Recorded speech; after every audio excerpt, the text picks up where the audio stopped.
Chris Emig, field accountant. I'm from New Orleans, Louisiana. I've been in New Orleans my entire life.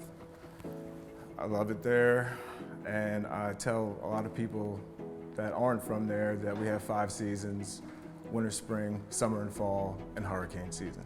My parents, my father and my grandparents, they've all lived through the big storms, Camille and Betsy, just like I've lived through Katrina. And everything that goes into the preparation to the aftermath is almost a normalcy down there. So we are prepared, but only as prepared as we can be. I feel for victims of disaster because of so many people that I know and love losing possessions and losing loved ones. I want to be there for them a little bit more, as if I didn't know what I was walking into.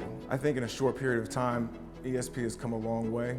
I think as a growing company, we have a strong team now coming together over time through other disasters, whether it was Mother Nature or something else, that fires or floods, freezes, anything you can think of.